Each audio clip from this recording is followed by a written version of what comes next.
Eleições 2022. São 10h03. Eu gostaria de acionar a nossa comentarista PAN, Fabiana Barroso. Fabi, muito boa noite. É bom receber você e contar com a sua participação a partir de agora. Fabi, quando eu ouvi falar no nome Pablo Marçal, foi no dia 2 de maio, logo depois do Dia do Trabalhador, e falavam o seguinte: olha, esse rapaz, ele reuniu num estádio quase 20 mil pessoas.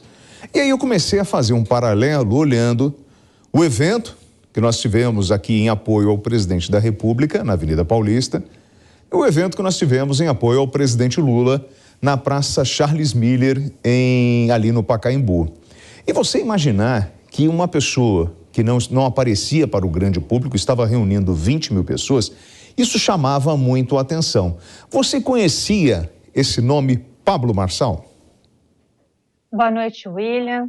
Boa noite a todos da audiência da Jovem Pan. O prazer é meu estar com você aqui mais uma vez, William.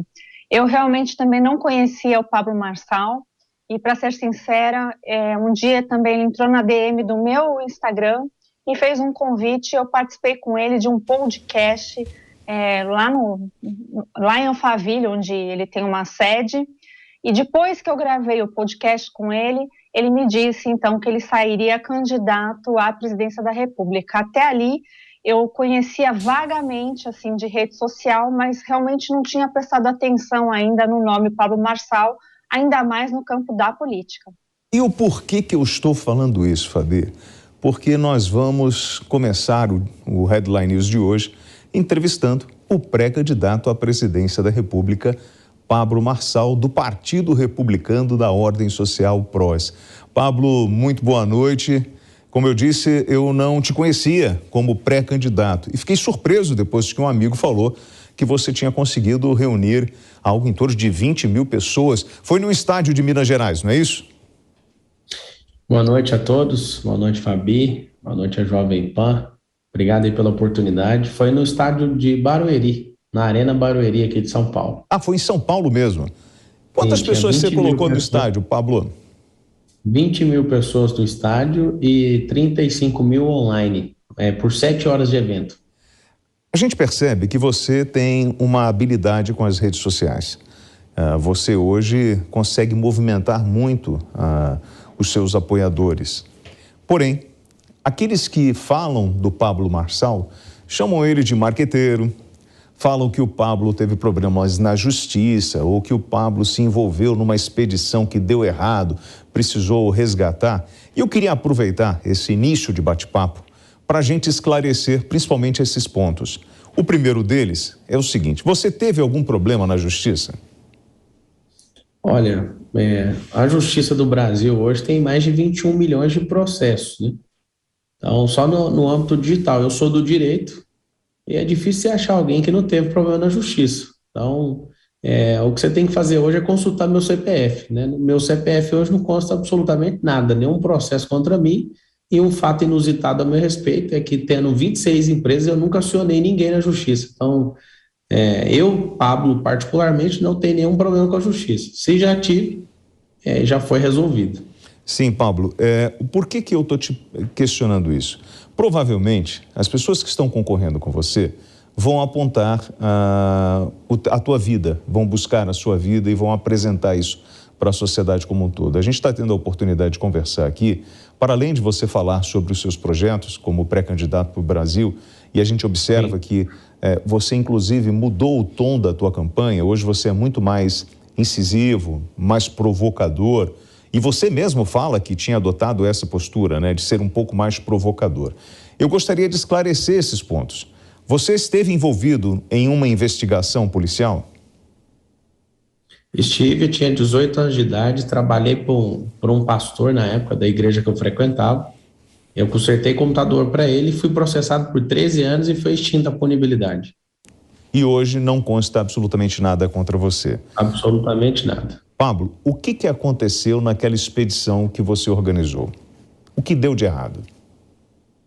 Aconteceu que a gente perdeu a comunicação por rádio, né, com um grupo que estava talvez uns 80 metros abaixo de onde a gente estava. A gente já fez essa mesma expedição 3 vezes e eu, por precaução, chamei o Corpo de Bombeiro, que a gente perdeu, né, a comunicação por rádio.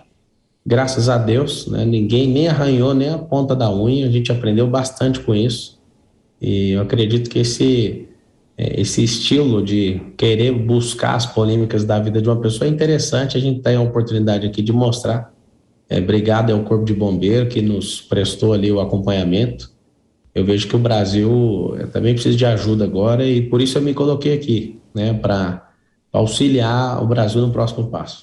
Pablo, muitos falam que você está usando essa pré-candidatura como marketing pessoal. Isso é fato? Por que você resolveu entrar na política?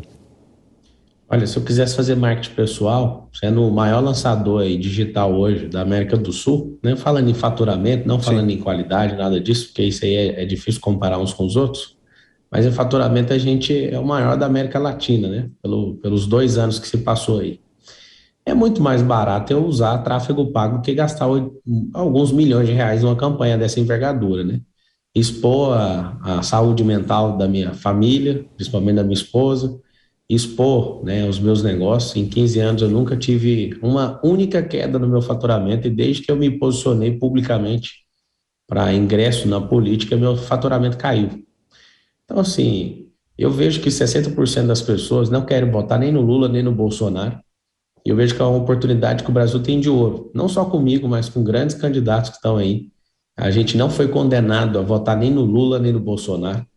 A gente percebe que parece que estamos condenados, né? Parece que o passado nos condena e a gente vai ter que pagar com o futuro, porque a gente simplesmente criou uma dicotomia no país onde a gente precisa de escolher um ou outro. E eu acho que essa não é a realidade do Brasil. O Brasil é um país rico, mas é governado e quer ser governado novamente por outra pessoa que está na liderança da pesquisa, com a mentalidade de alguém que não entende de riqueza, nunca construiu riqueza, não entende de mentalidade, não estão abertos, né? E agora, se vocês puderem responder essa pergunta, qualquer um dos dois, se o Lula e o Bolsonaro estão abertos a crescer como pessoas, se eles estão abertos a mudar a mentalidade deles. Eu queria ver essa resposta de vocês, aí vocês vão entender o porquê que eu estou aqui. Pablo, eu acredito que todo ser humano está disposto a se aperfeiçoar, a encontrar, a lapidar o que ele tem por dentro. E o ser humano é um eterno aprendiz, né? Ele está em pleno processo de transformação. Desculpa, eu acho que eu não fiz a pergunta correta. Eu só perguntei do Lula e do Bolsonaro. Não, eu estou falando... Então, eu estou te falando porque, assim, fica difícil eu ou a Fabi falar em nome do Bolsonaro. Eu estou te falando da visão que eu tenho do ser homem. Então, para mim, ele está sempre em processo de evolução, Pablo. E do Lula, você consegue responder? Não, eu acho que também, e acredito que ele, inclusive, já pediu desculpas pelo que fez. Não sou aqui aquele que vai passar a mão na cabeça de ninguém. O objetivo não é esse. E também eu vou te dizer mais. O espaço que nós estamos aqui, você tem todo o direito de falar do Lula, do Bolsonaro, do jeito que você quiser. A primeira provocação que eu fiz para você, o objetivo é que a gente eliminasse toda e qualquer dúvida sobre o teu passado para que a gente pudesse falar do futuro. O objetivo não era te expor, nem muito menos criar nenhuma situação constrangedora. É que a gente eliminasse essa parte e começasse a falar das coisas positivas ou dos teus planos para o Brasil. Então, já que você não conseguiu responder, a primeira coisa que eu quero falar para todo mundo que está nos assistindo é que não existe ninguém forte que não tenha tido um passado difícil. Nós temos um problema no Brasil, onde a gente gosta demais de ficar olhando o passado das pessoas, a gente esquece quem elas são no agora e a gente impede as pessoas de construir um futuro, né, diferente para todo mundo. Então, assim, eu fiz a pergunta, você foi o primeiro jornalista a não responder a pergunta, mas você saiu bem, né? Seu direito também de não responder ou de criar uma volta nisso. E também não quero criar animosidade e te agradeço pela nobreza de me dar o espaço para falar de mim. Achei isso muito bom. Então vamos encerrar a participação do Lula e do Bolsonaro aqui, mas eles não estão abertos à mudança. Pedir desculpa não quer dizer que alguém está mudando. Você tem que ver sinais de crescimento. Eu só fiz essa pergunta porque o líder da nação ele tem que estar pronto para crescer. E você percebe que nesses 2 casos aí da polarização, eles não estão. Eles estão correndo de debate, né? Já falaram que não vão em debates.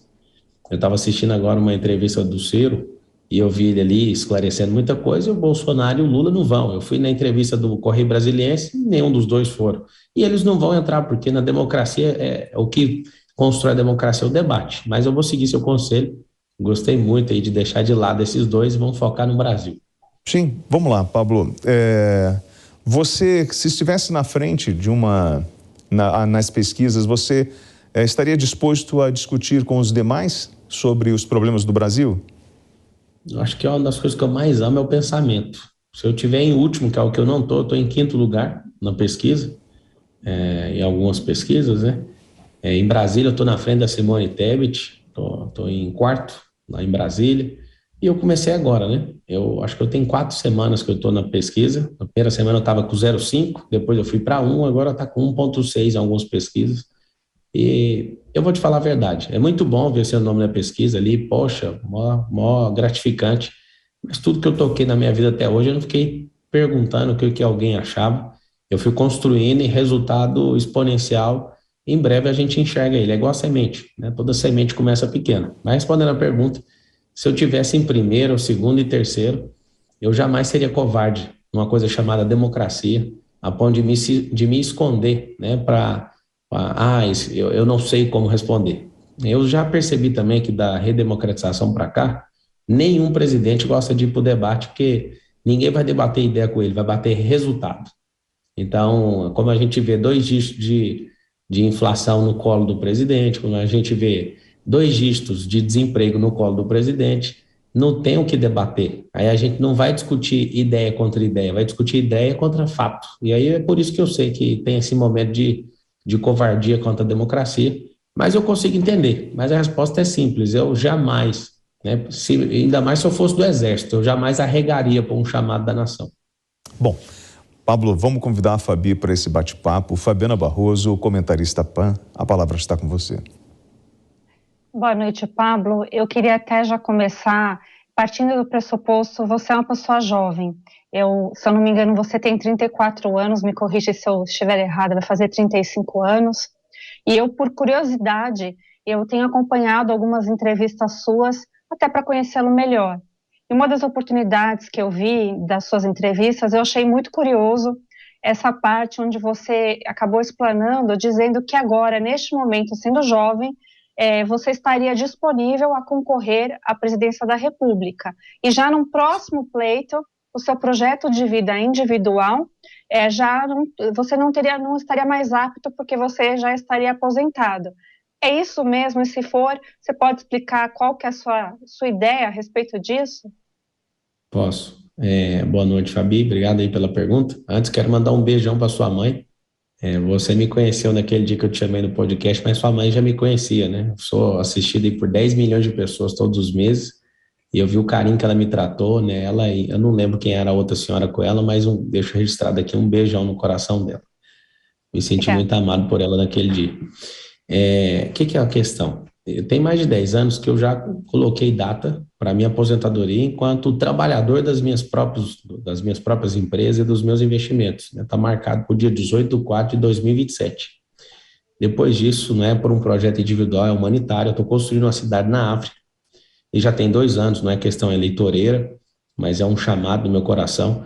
Eu quero servir as nações, né, com aquilo que eu construí com a minha família. E eu entrei nesse pleito agora, né, nessa disputa eleitoral, não foi para cumprir uma carreira.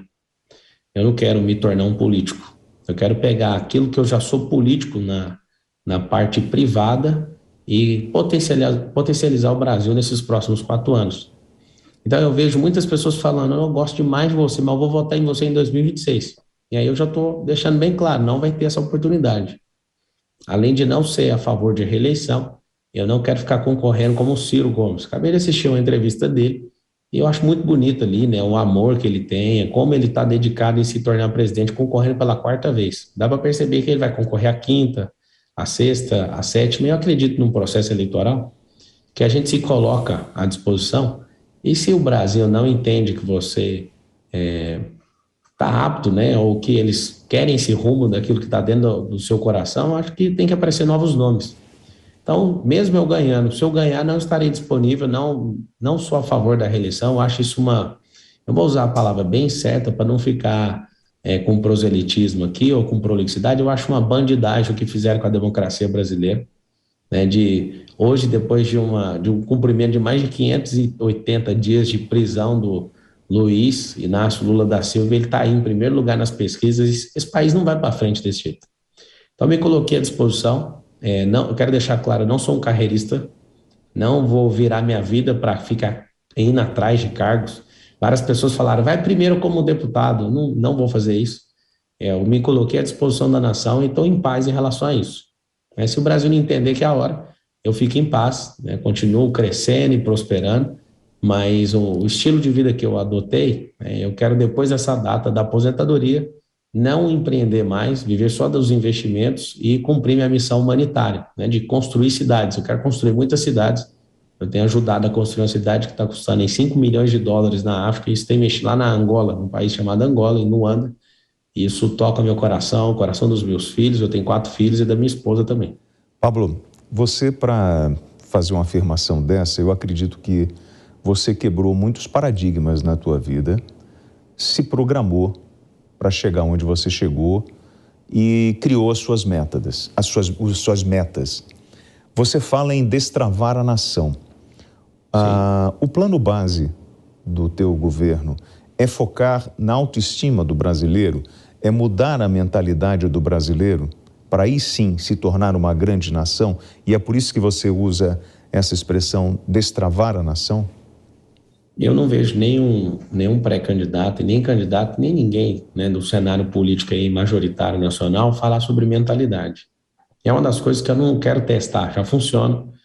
Eu sou ouvido por milhões de pessoas e eu posso falar, milhares têm sido transformadas aí, fazendo pequenas ações, né, cada um no seu nível. Não quero dizer que as pessoas simplesmente ouvem e mudam, porque eu não acredito em quem muda só ouvindo. Eu acredito que a pessoa ela mude provocando ações novas. Mas o que eu percebo, né, as principais coisas que o Brasil tem que mudar é na mentalidade, é na digitalização, na virtualização da nação. Eu acredito na produtividade, a gente tem que aumentar, nossa nação é improdutiva. A raiz da palavra pobreza é improdutividade, para você ter uma noção. E aquilo que eu acredito de fato é a empresarização. Alguém fala, ele defende a empresarização, né? Esse termo, você vai ouvir falar muito ainda, é um termo que eu quero colocar na grade curricular de ensino, né? Tanto infantil, fundamental, médio e superior, né? Que a gente treina pessoas para serem empregadas, a gente treina pessoas para, vou chamar assim, para seguir uma rampa da graduação. A gente tem que criar novas rampas para a virtualização, que são as profissões do futuro, a graduação são as profissões do passado, e a empresarização, porque você não percebe, não existe nenhum método no Brasil hoje ensinando alguém a ser empresário, falando no setor público, principalmente. Então, a gente não aprende isso em lugar nenhum. Aí alguém fala, ele quer ser, ele tem mais de 20 empresas, é por isso que ele quer ensinar todo mundo a ser empresário. Eu provoco um pensamento, eu estou aqui nessa eleição para isso. Nós temos 19 milhões de empresas. Imagina o que seria no Brasil se a gente acabasse com as 19 milhões de empresas. Inclusive, essa transmissão não seria possível, porque isso aqui também é mais uma empresa, de um grupo de várias empresas da Jovem Pan. Só que, quando a gente percebe o que significa empresa, a gente tira a roupa do Estado. O Estado fica nu na nossa frente. Porque o Estado ele não é um gerador de receita, ele é um tomador de receita de quem produz. Quem produz de verdade, com a força de trabalho, são 100 milhões de brasileiros que estão aí fechados, os 40 milhões de empreendedores, os 5 milhões de investidores, os autônomos. Quando você vê aí os grandes produtores, quem sustenta, por exemplo, a coluna do governo, que apesar de não gerar receita, são os 12 milhões de funcionários públicos, mas tem um detalhe. Se a gente tirasse todas as empresas, o que seria do governo? Aí eu te pergunto, por que a gente não ensina e por que a gente não abre mais 10 milhões de empresas? Alguém fala, esse número é um absurdo, não é?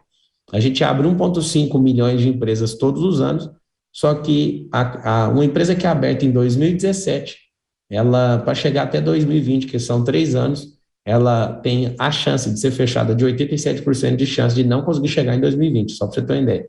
Então, a gente tem um problema cultural, a gente não é uma nação empresarizada, ou seja, ensinar a contratar a gente não entende sobre crescimento, a gente não entende sobre exponencialidade, a gente não entende sobre profissionalização de negócio.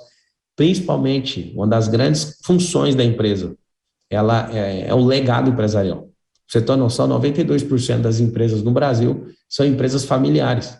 E era para isso funcionar, crescer e exponencializar. É onde a gente tem um gargalo gigantesco. Porque se tem 12 milhões de desempregados, a gente tem pessoas que poderiam hoje assumir o empreendedorismo ou a empresarização, propriamente dito, e não tem coragem, não tem o estímulo, não foi ensinado. Você olha para a graduação de hoje, para o sistema de ensino, né, de escolarização em geral, o cara que estudou administração de empresa nunca aprendeu a ter uma empresa. O máximo que você vê numa graduação é você vai ser um bom líder dentro da empresa de alguém. E esse é um detalhe que tem travado o Brasil. Quando eu falo destravar o Brasil, uma das frentes é destravar o empreendedorismo. Outra coisa que a gente destrava a nação, isso diminui criminalidade, isso diminui evasão escolar, chama-se inteligência emocional. Por que a gente não ensina isso? Várias pessoas me procuram só para entender uma coisa. Eu queria falar isso aqui para vocês às 10h24 da noite, para entender a diferença de sentimento e emoção. Aí alguém fala, tem que fazer uma faculdade de psicologia. Não, tem que ensinar desde o ensino infantil. Eu tenho escola, tem rede de escolas também nas minhas empresas. E eu posso falar para você, a diferença de uma criança que é treinada desde pequeno com inteligência emocional, isso mudaria a taxa de homicídios no país, para você ter uma noção.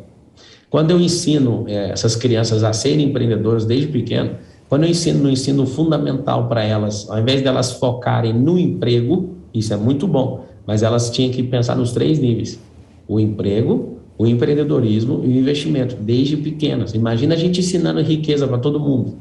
As pessoas não quer dizer que ensinar, elas vão ficar, nossa, eu serei, não, mas elas serão despertadas. Tem que criar um despertamento, ou seja, um destravar da nossa mentalidade. A gente ficou aí de 1530 a 1822 colonizados por Portugal. Mas hoje parece que a gente é livre, mas a gente continua colonizado por conta de ideologia. Qual que é a ideologia de hoje? Uma ideologia eleitoreira, onde o voto é miserável. As pessoas, elas são doutrinadas a continuar na miséria, porque isso sai mais barato no modelo de democracia que a gente tem. Então, como ninguém tem um projeto de Brasil, e sim um projeto eleitoreiro, é melhor manter esse eleitorado na ignorância. Você quer assustar os políticos de hoje? Uma pequena mudança. Se você, vou dar só uma sugestão, não é parte do meu programa, mas é uma sugestão para quem está ouvindo começar a pensar. Se você acabasse com o voto obrigatório e desse o direito de voto só para quem produz, nenhum dos políticos que estão na campanha hoje, em primeiro e segundo lugar, estariam aí. Teria que ser gente altamente capacitada, altamente potencializada em conhecimento, em preparo, em entender sobre riqueza, em construção mesmo de uma nação muito diferente desses dois que estão propondo aí. Fabi. Vamos lá então, Pablo. Você diz aí sobre dicotomia, que não é pertinente a esse governo passado. Sempre tivemos essa dicotomia. Eu vou apontar aqui, por exemplo, eleições entre o próprio Lula, o próprio Collor, e aí nós fomos indo nesse cenário dicotômico. E não é diferente, tá? Nós temos direita e nós temos esquerda, e eu sei que você se declara não sendo nem de direita nem de esquerda. Mas independente da sua declaração, os governos, eles são. O resultado histórico, eles são de esquerda ou de direita. Então, a minha pergunta para você vai nesse sentido. O seu governo seria liberal ou estatizante? É o seguinte, quando você fala que tinha dicotomia, só me responde antes, o Fernando Henrique e o Lula. O Lula é de esquerda, o Fernando Henrique era de quê? Social-democracia. É a mesma coisa, a esquerda. Ninguém nunca negou, você pode estudar os 100 anos de... Era uma falsa dicotomia. Isso, então, é uma falsa, você falou bem. Então, se já achamos eu só perguntei achamos uma falsa dicotomia, não tinha o esquerda e direita lá. Tinha 2 de esquerda, um gourmetizado, parecendo que é um movimento de direita, mas era de esquerda. Todo mundo da esquerda reconhece Fernando Henrique como alguém de esquerda. Tanto é que você pode ver pelas soluções que ele propôs, apesar de ter liberalismo econômico. O que acontece? Eu acho que eu não sei vocês, mas eu estou de saco cheio desse negócio de esquerda e direita. Acho que o Brasil não está indo para frente por causa dessas ideologias. A gente forma 2 batalhões, um contra o outro, e ninguém pensa no pragmatismo, nem na produtividade, nem no avanço da nação. Então, assim, eu brasileiro, não sou obrigado a ganhar um rótulo dessa história de 200 anos de Revolução Francesa. Eu não estou nem aí para esse assunto. Aí alguém fala assim para mim, mas eu não achei no Wikipédia o que você se define. Eu me defino do alto não por querer ser melhor que alguém, mas é porque eu aceito esse povo de esquerda e esse povo de direita. Criou uma religião. O bolsonarismo virou uma religião também. A gente gosta de falar mal dos esquerdopatas, mas a gente está com um problema muito sério emocional, é uma doença. A gente tem a direitopatia também. Eu não quero saber o que o meu candidato fala, mas a doença que eu tenho é a direitopatia, assina embaixo tudo que ele falar. Não pode ser assim. A gente não pode ter político de estimação e nem precisa ter um rótulo. A gente não é produto de indústria. Então eu, que tenho um livre pensamento, quero te falar algo. Eu sou conservador na questão familiar, nos princípios. Vou te falar por quê. Porque não se constrói uma nação sem família. Então, se você quiser uma ex-nação, você começa a combater a família, você vai perder a nação. Pronto. Que é toda junção de qualquer instituição que é verdadeira, vem de algo que é uma instituição que é verdadeira. Senão não tem base nenhuma, que é a família. Agora, o que eu quero é o seguinte, ao mesmo tempo que nós vamos desestatizar a Petrobras, porque não faz sentido nenhum, em 2030 a gente já tem um pacto das montadoras aí automobilísticas, a gente em 2030 não vai fabricar mais carro com combustível fóssil. Então a gente tem uma bomba relógio na mão. Ao mesmo tempo que eu quero desestatizar ela, nós vamos criar um movimento, um Ministério de Empresarialização. E lá dentro vai ter uma pasta de startup, onde a gente vai investir em tecnologia e vai investir em novas estatais. E essas estatais é para quê? Alavancar o dinheiro público. Você nunca viu um político falar isso, e nenhum político desses estão aí, nem um renomado Ciro Gomes, que entende economia, eu nunca ouvi ele falar isso, eu acredito que ele nem saiba o que significa isso. Nós vamos criar equity com isso. Vou te dar um exemplo, vamos para a prática aqui, que aí todo mundo entende. Nós vamos criar, por exemplo, investir 100 milhões de reais, fazer um aplicativo igual o Uber, só que do governo federal. O que a gente faz? Investe 100 bi, dá um pau na Uber, que pega dinheiro aqui, sucateia o serviço, dos quase 2 milhões de motoristas de Uber, pega o dinheiro, que a maior parte leva, é um capital estrangeiro. A gente não ganha nada com isso aqui. Então, nós vamos criar isso e eu quero que a Uber vá embora, não, quero que ela fique, só que ela vai ter que baixar a taxa, porque o governo vai oferecer isso. Já vai criar um split de divisão, porque eu sou um presidenciável municipalista, eu acho que é muito desleal a concorrência de imposto com os municípios, as pessoas não moram no estado, elas não moram na federação, elas não moram no governo federal, elas moram numa cidade. Então, ao invés de cobrar 25% do motorista de Uber, que fica sucateando o carro, nós vamos cobrar 10% e ainda já vai dividir com os municípios onde eles estão rodando. O que vai acontecer? Eu tenho empresas de tecnologia, sim. Eu sou investidor anjo também, faço parte do maior fundo de investimento de startup do país, Bossa Nova. Eu, enquanto governo federal, com o dinheiro do povo, invisto 100 milhões. Esse negócio começa a crescer. O que eu faço? Eu vou lá e vendo essa empresa por 3 bi de dólar, 10 bilhões de dólares. Aí alguém fala, mas isso não é possível, então, na política pública, isso ninguém nunca viu. O que a gente tem que fazer com o estatal? Alavancagem de dinheiro público. Por quê? Porque o governo, ele não é um gerador de receita, ele é um tomador de impostos. E ele toma imposto, sabe de quem? Dos 100 milhões mais pobres. Quando você começa a perceber que o mundo, principalmente o nosso mundo do Brasil, ele é movido pelo imposto de consumo, e quem paga esse imposto de consumo é os mais pobres, a gente tinha que ter alguém bem inteligente e disruptivo para pensar num país diferente que gera receita com alavancagem em equity. Em olhar, o que é equity? É olhar para o futuro. Quando eu começo só para vocês terem uma noção, eu tenho uma empresa que eu investi R$1 milhão nela em programação. Essa empresa já recebeu uma oferta de um fundo americano de 300 milhões de reais. Imagina vocês, a partir de 2023, tendo um governo onde a gente tem startups, onde o governo investe nisso, investe na mentalidade do brasileiro, investe na criatividade dos brasileiros. Se a gente não investe, a gente não cresce. E se a gente não der atenção para os nossos, os Estados Unidos dá, a Europa dá. Por isso que as melhores mentes do Brasil estão sendo exportadas de graça para fora e quem perde é o nosso povo. Então, só nisso, eu falando só disso, pode ser o maior gerador de receita da história do Brasil, do governo federal. E os estados podem copiar isso, os municípios podem copiar isso. Isso pode ser uma grande revolução. Um nome chamado equity, que é antecipar o futuro. Então, Pablo, vamos tentar antecipar o futuro. Você falou em família. Defina família para mim, por favor. O que cada um define como família? Tem que ter uma base, que é uma casa, um lar. As pessoas precisam ter amor naquele lugar e defender aquilo com a própria vida. Então tem família de viúvas, tem família de divorciados, tem dos dois lados. Viúva, tem famílias de homossexuais, tem família de todo tipo. O que é família? Um seio, um lar. Casa se constrói. Eu sou construtor também, sou loteador. E eu posso falar para você, eu construo um monte de casas, centenas, mas só tem um detalhe, eu só tenho um lar. É onde eu estou agora dando essa entrevista. Então a família, a base dela é um lar. Então, o que a gente tem que entender? Lá dentro dessa família, inclusive muito bom você me perguntar isso, a partir de 2023 pode contar com a minha militância pessoal de algumas modificações e reformas no Código Penal, que fez 82 anos agora, que ele é da época do Getúlio Vargas, colocar como atentado terrorista um bandido entrar na casa de alguém. Assim vai valer para roubo de carro. Tem um artigo 157 que é roubo e 155 que é furto. Alguém furtar com o carro embarcado é como se fosse crime de terrorismo. Você vai esperar isso de mim, que eu vou fazer isso, para a gente ter paz nessa nação. Então, assim, o ECA, eu sou jurista também por formação, no ECA está escrito que família não mudou ainda, está lá no Estatuto da Criança e do Adolescente, com base no Código Civil. Está escrito assim, que família é pai, mãe e filhos. A legislação está escrita assim. Mas se uma pessoa falar, não, a família é só eu que sou mãe com os filhos, ou a relação homoafetiva falar, não, isso aqui é família, você define o seu conceito. O presidente da República, ele não tem que falar se está certo ou se está errado.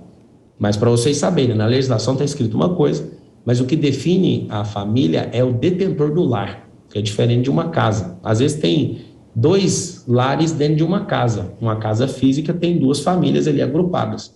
A definição de família é uma mini-nação. É quando uma pessoa determina aquele âmbito de segurança dela e ali ela não pode, a não ser por flagrante delito, por exemplo, se a polícia for dar uma busca e apreensão, tem que esperar o sol raiar pelo respeito àquilo. Inclusive tem coisas que não deveriam ter mudado sobre a penhora de bem de família, né, que foi aprovado na Câmara, lamentavelmente, a gente não poderia ter perdido isso, que é tão forte esse negócio da família que antes, né, agora pode, não poderia fazer isso, não poderia penhorar um bem de família, o tanto que família é a base da nação. Fabi. Continuando nesse assunto de conceitos, eu queria ser mais objetiva, justamente porque nós temos aqui uma nação, como você gosta de falar, de pessoas que estão sedentas, e muitas coisas que se fala são bonitas de falar, são factíveis, talvez, no papel, mas a gente sabe da dificuldade. Por exemplo, na proteção da família, nós tivemos recentemente uma decisão do Tribunal do STF, que não poderiam subir os morros na época da pandemia para combater o narcotráfico ali, e ali as famílias ficaram completamente desprotegidas, e sabemos disso porque temos relatos ali do pessoal que mora, estou dando o exemplo do Rio de Janeiro, mas poderia ser inúmeros exemplos. E aí você fala de mudança de lei, etc., como colocar isso na prática, sendo que o legislador, que é o Congresso Nacional, ele insiste no caminho inteiramente inverso do que você está falando. Ele prega coisas como, por exemplo, você não pode subir um morro porque está ali o narcotráfico apto a praticar os seus crimes. Eu não sei se é eu que estou confuso ou você, Fabi. Na verdade, não é o legislador, é a Suprema Corte, não é isso? Porque o legislador ele não tem opinião, ele tem lei. O Congresso Nacional também abarca, porque ele não consegue fazer as mudanças, como você mesmo falou, nós temos um código penal extremamente ultrapassado, porque não passamos nem as mini-reformas, quiçá leis que você está falando de alteração de Código Penal. É porque a opinião de legislador não muda nada, né? Projetos de lei também não muda nada, a opinião do STF muda. Eu acho que está tendo uma pequena confusão aí. Agora, falando do que acontece no morro, eu posso te garantir, tendo alguns colaboradores que moram no morro e pessoas que eu tenho acesso, eles se sentem muito mais seguros quando a polícia não sobe para não ter tiroteio, para ninguém morrer ali. Não estou defendendo e nem acusando ninguém. Mas quando você fala isso, sobre eles ficarem inseguros, existe a lei lá do morro. Eu não queria que o Brasil perdesse essa guerra. O Brasil já perdeu essa guerra para o crime organizado. A gente tem aí mapeado pelo menos 34 facções criminosas. E tem vários estados que têm aliança com milícias e com o próprio narcotráfico. Só para você ter uma noção. Eu chamo isso de hoje de uma guerra perdida. Eu quero ver qual desses 2 que estão na linha de frente a tocar no nome de crime organizado. Nenhum dos 2 toca. O atual presidente, que é alguém que poderia combater, não levantou uma única bandeira contra isso, né? Ele teve 4 anos.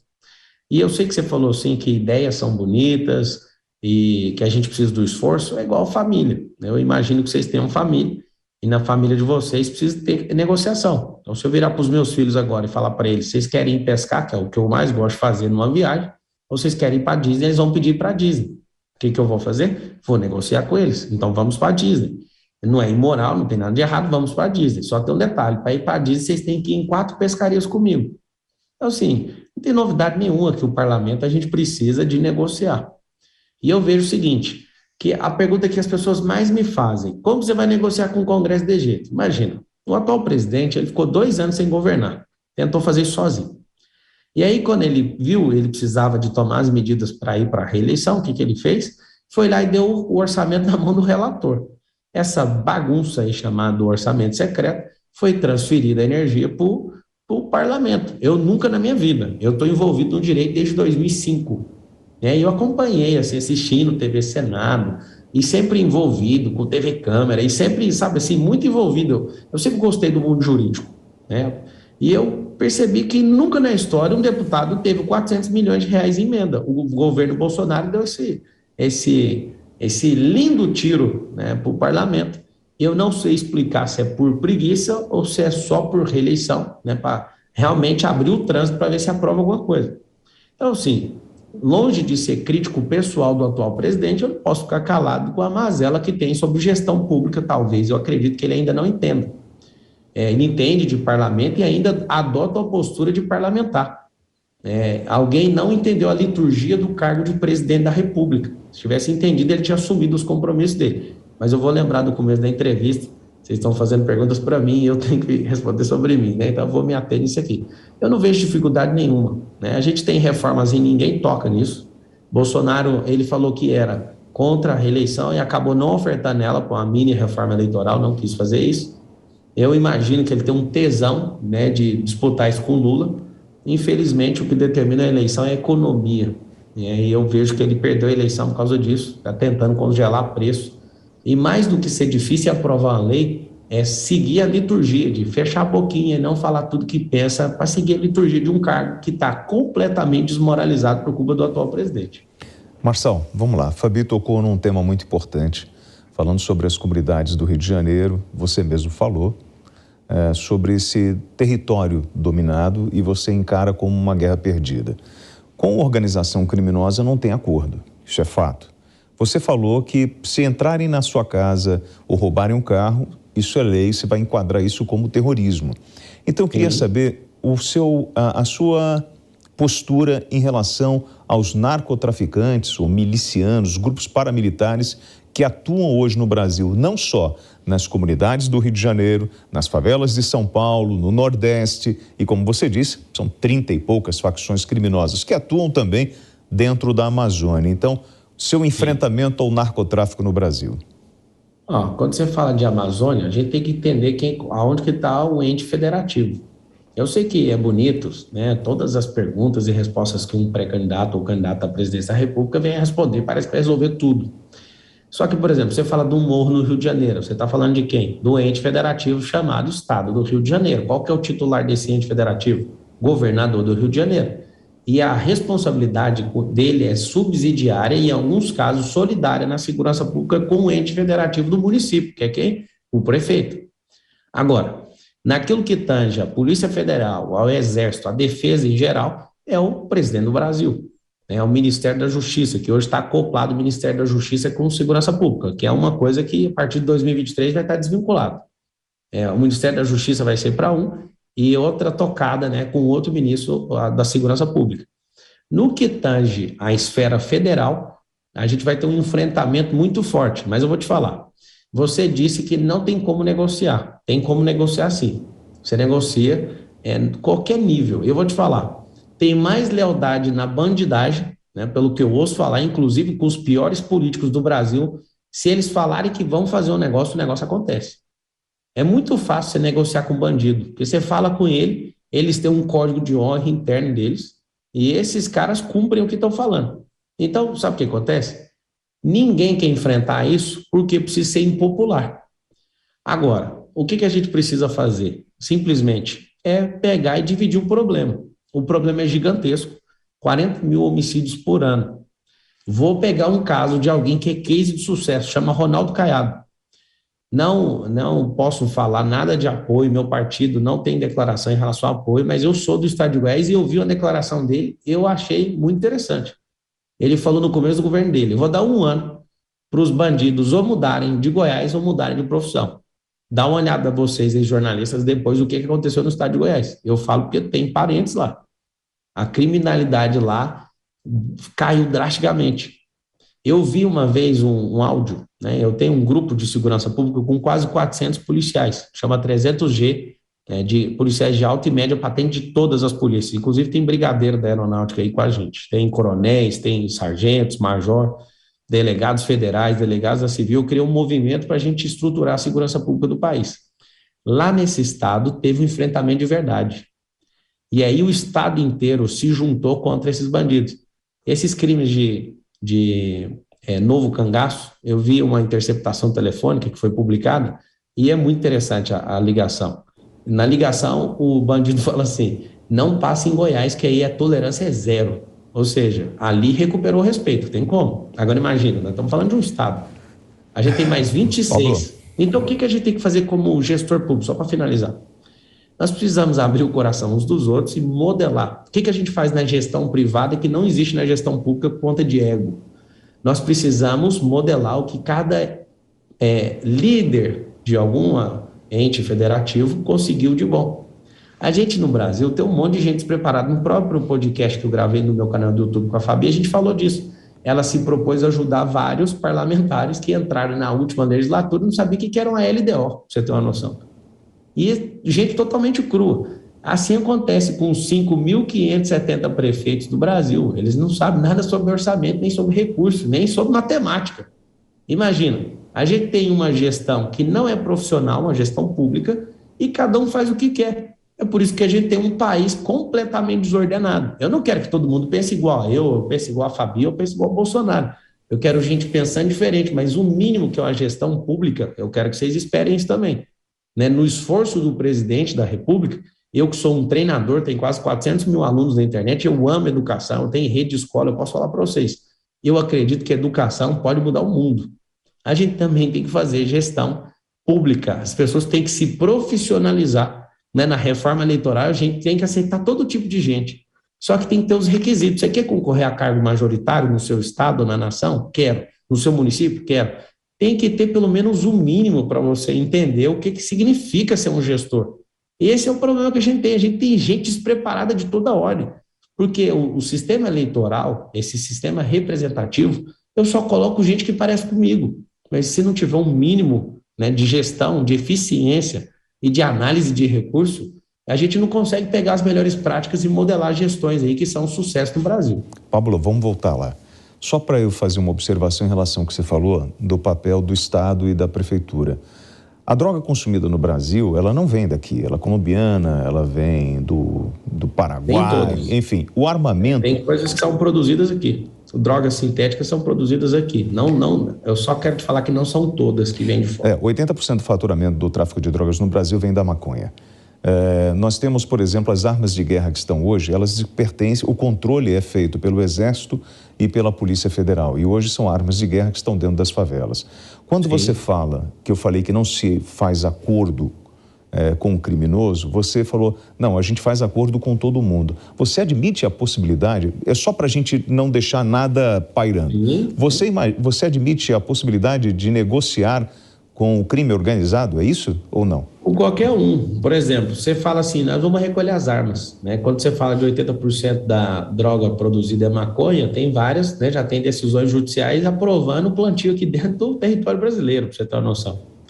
Agora, as armas passaram, né? Passaram as fronteiras, né? Teve um descuido ali daqueles 8 mil quilômetros de fronteira que a gente tem com outros países, fora os outros 8 mil que a gente tem de mar. Como que é um acordo? Você quer tratar isso pontualmente do Estado, né? Você chega e manda um recado. A gente vai entrar aí com 50 mil homens, por exemplo, pega os efetivos, fecha um acordo com o Estado e avisa, nós vamos entrar no morro. Ou vocês entregam as 5 mil armas que estão mapeadas aí, ou então a gente vai entrar. Eu quero ver qual que é o crime organizado que vai entrar numa besteira dessa, de não entrar nesse acordo, de falar, coloca as armas para fora. O negócio é que falta vontade política, sabe o que falta mais? Falta gente que não tem rabo preso. Então, assim, tem uma coisa que eu percebo, né, tendo tantas pessoas da segurança pública comigo, é que a lei, ela vale lá dentro do crime. vale para eles. Eles acreditam, né, nas próprias ordenanças deles, né, mas eles não são bobos, né? Se chegar uma força policial que é totalmente desproporcional ao que eles têm empregado hoje, eles vão entrar no acordo. Não existe isso. Agora eu quero saber, qual governador quer fazer isso? Se você tem um instituto chamado reeleição, ninguém quer tomar nenhuma atitude impopular, né? Toda vez que tem uma incursão policial ali para resolver um problema no morro, o que acontece? Mata 20 de uma vez. E aí como é que fica a opinião pública contra quem está fazendo isso? Vai lá no zero. Por quê? Porque acaba tendo exagero, acaba matando alguém, mas sim, tem que ter os acordos, porque senão a gente vai entrar na barbárie, né? Com esse país já dividido para chegar num ponto de barbárie muito grande. Agora, quando eu disse que a gente perdeu a guerra, essa guerra está perdida. O que a gente tem que começar é uma nova batalha, vencer 2 batalhas, 3 batalhas, até o ponto de a gente falar assim, ó, vencemos a guerra. Guerra é diferente de batalha. Fabi? Pablo, quando eu ouço você dizendo, eu ouço ainda palavras bem distantes da realidade e sem compromisso. Até eu gostaria de saber, você por acaso tem OAB? Porque quando você se classifica como um jurista, fica distante da compreensão do que é lei aplicada e do que é lei a ser possível ser feita no Brasil, né, pelo Congresso Nacional, como que é feito um projeto de lei. E aí assim, eu também estou assim, até estupefata com esse seu posicionamento em relação, pelo que eu entendi em direito, você acha então que dentro da bandidagem existe mais lealdade do que fora, é isso mesmo? Nunca falei isso, eu falei que vale, o que eles falam lá vale sim.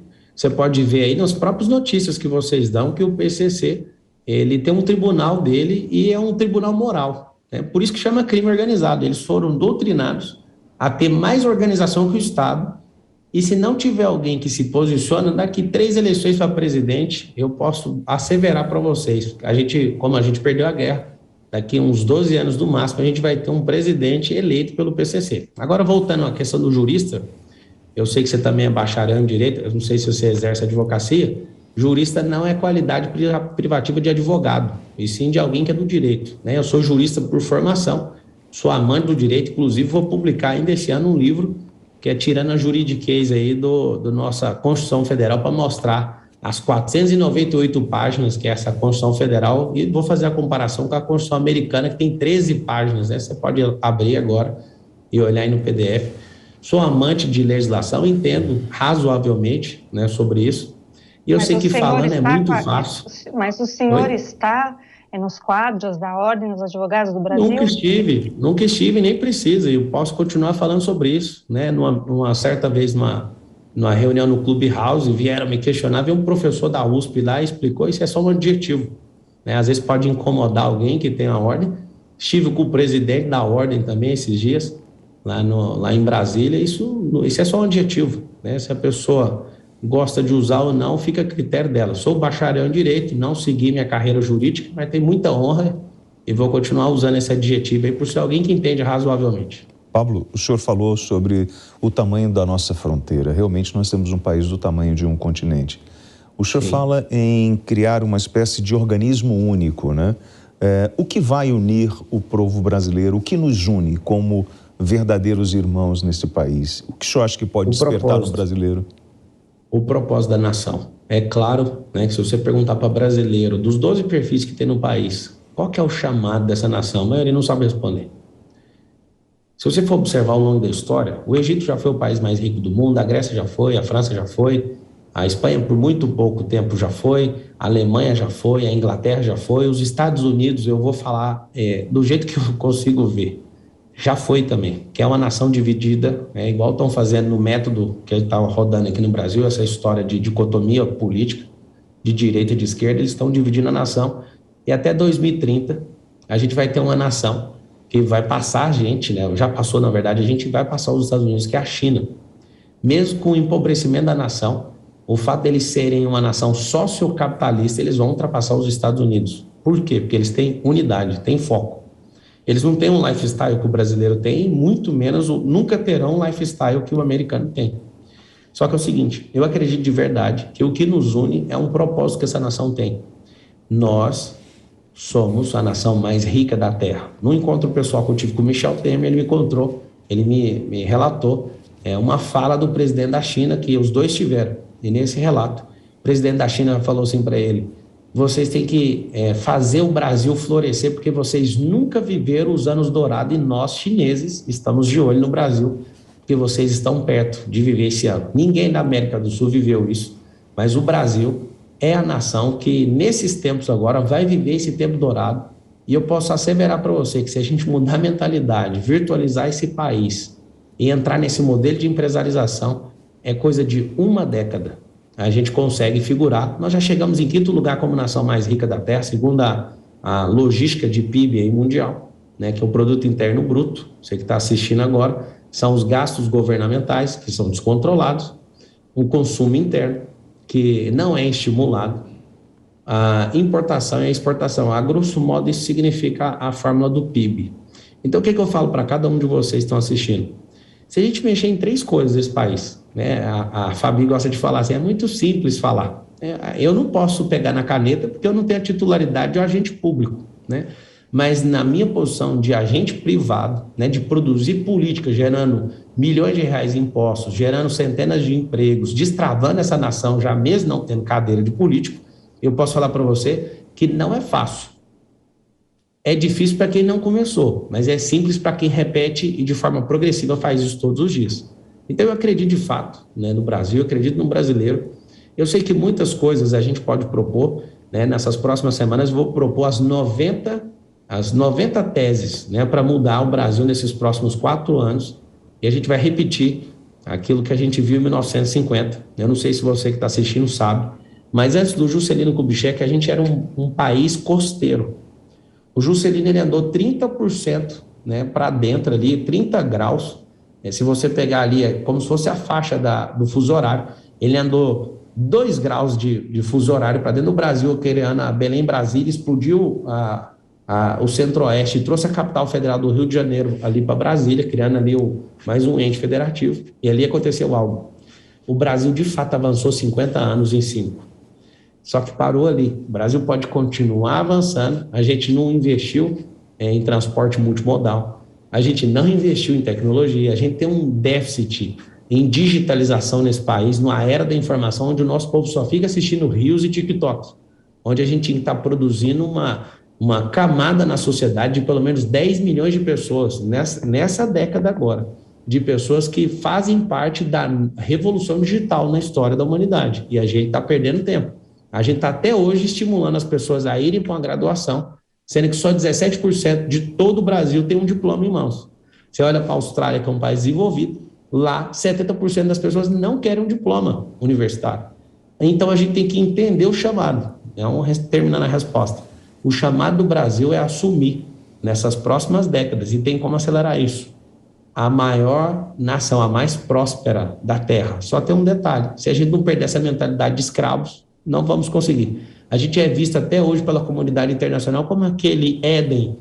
Quando Portugal chegou aqui, tinha gente pelada. Não tinha gente pelada em nenhum lugar do mundo. Você vai em qualquer outra nação em 1500, não tinha ninguém pelado recepcionando outra nação. Estava aqui parecia o Éden, eles não acreditaram no que eles viram.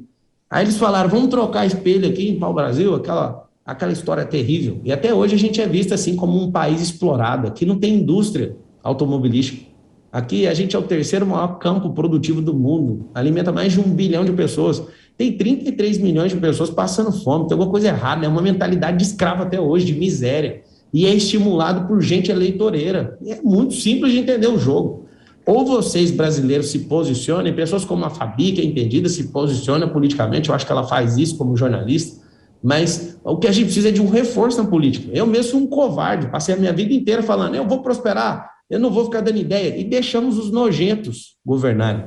E eu vou te falar, se você continuar com nojo de política, você vai ser governado por gente nojenta, asquerosa, que você não consegue nem engolir.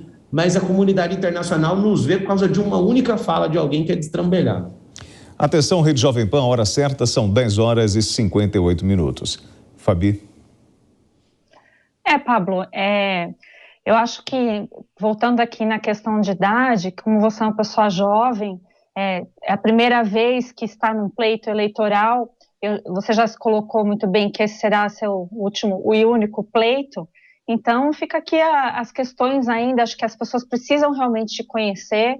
É difícil, é diferente. Eu não gosto muito de usar esse termo outsider, mas não deixa de ser, porque você, não sendo um político, está vindo do mundo fora da política, com ideias de empreendedorismo, e acho que o objetivo é um pouco diminuir essas fronteiras que ainda existem, mas sabendo que o Brasil ainda tem as suas dificuldades. Quando você fala, o pessoal tem aqui a mentalidade de escravo, etc., a gente sabe que o Brasil, infelizmente, é um país de misérias, com a miséria sendo explorada há muitos anos por políticos aqui de diversas esferas, tanto faz, isso é real, mas a gente precisa ver um pouco mais. Eu sei que se eu perguntar alguma coisa, você vai para o campo das ideias e a gente vai ficar debatendo o que é possível, o que não é possível, mas eu acho que você, como uma pessoa jovem, que é empreendedora, pode nos ajudar a diminuir essas fronteiras aí, para as pessoas entenderem quais são os seus planos de governo de forma mais objetiva, porque quando você fala, eu sei que as pessoas que têm um grau de escolaridade te compreende, mas eu tenho a sensação, às vezes, não sei se aquela pessoa, o povão mesmo, vai entender o que você está falando, e eu gostaria até de ajudar esse propósito dessa entrevista, de conhecer os candidatos, para entender os planos de governo. Então, vou tentar fazer uma pergunta, vamos ver se você consegue ser um pouco objetivo. Na parte econômica, né, como você falou que os governos são medidos pela parte econômica, você já disse aí sobre empreendedorismo, etc., mas vou reforçar aqui o pedido para você ser um pouco mais simplista nisso. Qual seria a sua vertente, além de tentar vender o Brasil como empreendedor, né? Então, o que a gente poderia esperar? Você já falou de estatal, mas também nós teríamos uma economia liberal, de abrir fronteiras, como é que seria? Com certeza. A gente, para explodir como nação, chegar nesse patamar que eu te falei, a gente precisa de 2 trilhões de dólares só em infraestrutura. E aonde a gente arruma esse dinheiro? Não é internamente, é o dinheiro de fora. Eu tenho um caso, né, que eu sentei com o embaixador e ouvi uma história muito triste. É uma nação na comunidade europeia chamada Chipre. E Chipre, certa vez, investiu centenas de milhões de reais em energia limpa aqui no Brasil. E por causa de um desarranjo político, né, num estado ali do Nordeste, eles apelaram ali, ficaram com muita raiva, tiveram pedido de propina e tudo, eles arrancaram todo o investimento e devolveram, colocaram nos navios e levaram embora. A gente tem um problema muito sério com corrupção em relação a gente de fora odiar e repudiar esse tipo de coisa. Então, assim, na economia, a gente tem hoje uma força motriz que está travando um país chamado combustível. Isso se dá porque a gente tem um monopólio numa única empresa de petróleo, no qual a gente nem tem refinaria, e tem mais de 5 plataformas, tem mais de 5 plantas aprovadas. Era um projeto, era uma estratégia da Petrobras de colocá-las para rodar. E esse excesso de corrupção, eu nem vou falar que é a corrupção, porque a corrupção não vai deixar de existir, né? Enquanto tiver uma brecha, você vai ver um ladrão. Agora, esse excesso corruptivo fez que a Petrobras ela invalidasse, né, e abortasse, por exemplo,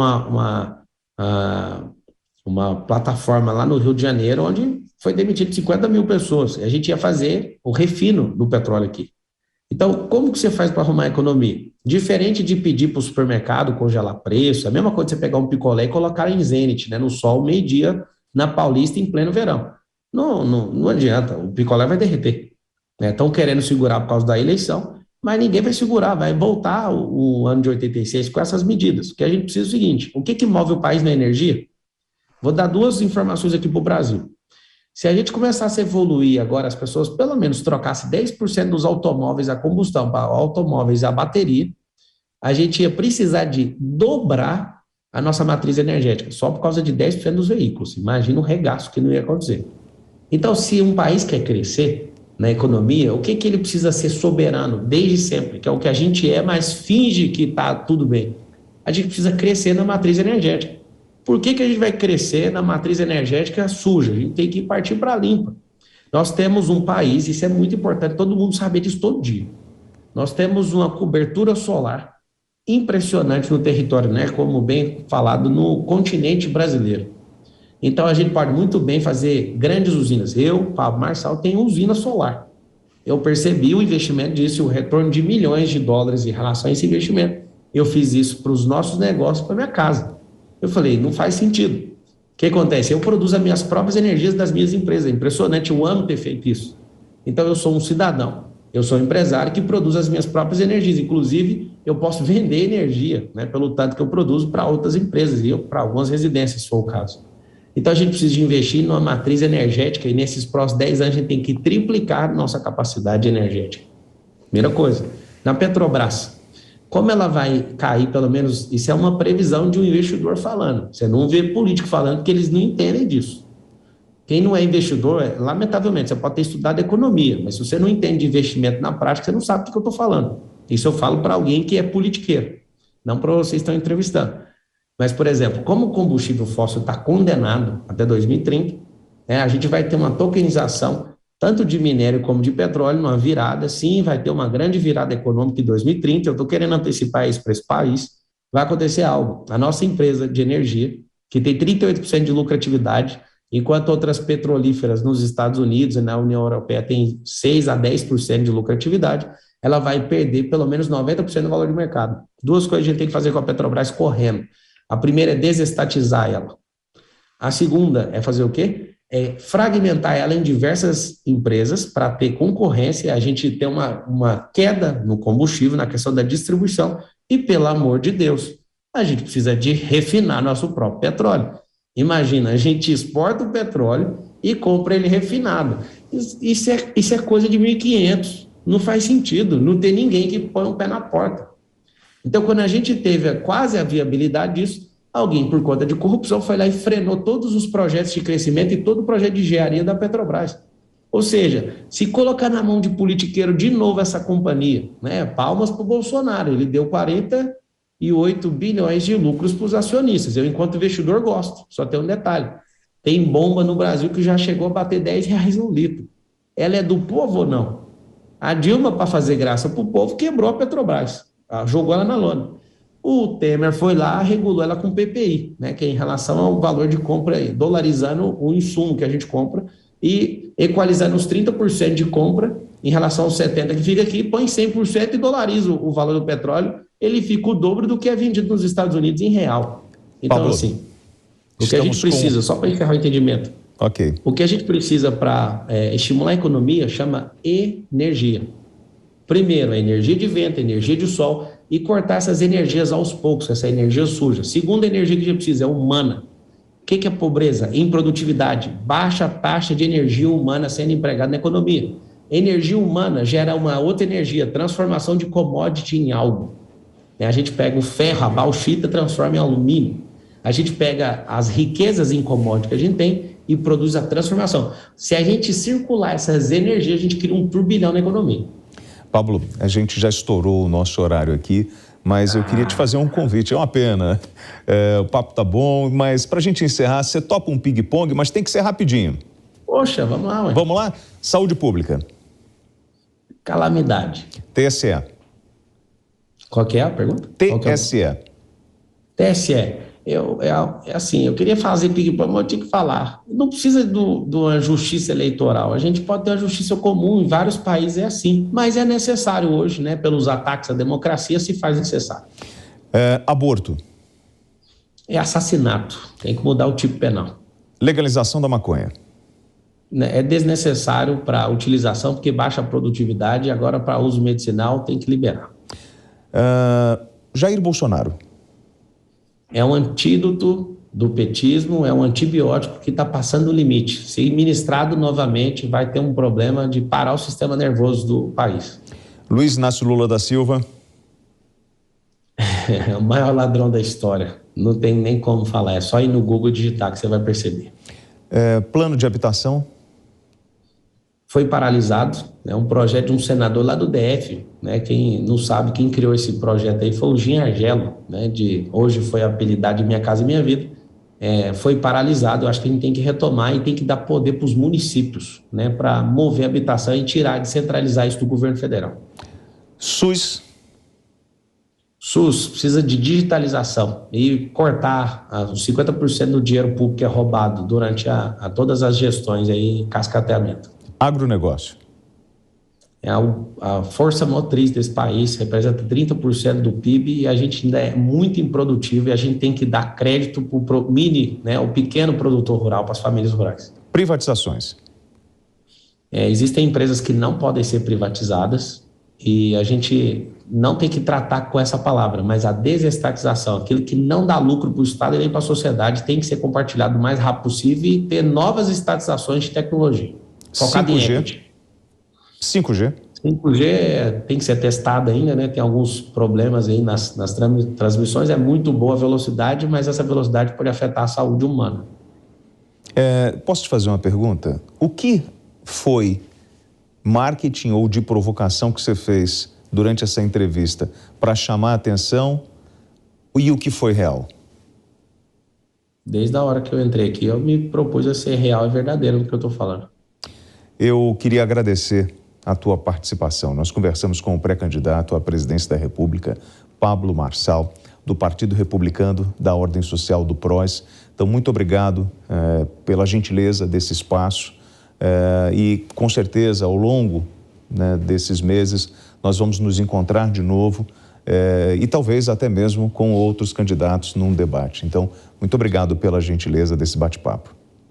Obrigado à Jovem Pan, obrigado a vocês dois aí pelo altíssimo nível da entrevista. Quero mandar um beijo aí, um abraço para o PROS, que é meu partido, que acredita em mim, e eu vou dar meu melhor para a gente eleger aí mais de 20 deputados federais. Sei que é um número pequeno, mas a gente vai começar assim, ninguém começa grande, e eu quero falar que o Brasil tem jeito, você que está assistindo tem jeito, e a gente tem que dar um jeito nesses dois. Se tiver uma transmissão ao vivo, coloca aí hashtag chega desses dois. Eu vou responder uma caixa de perguntas agora no Instagram, Pablo Marcal 1. Um beijo no coração de todos vocês.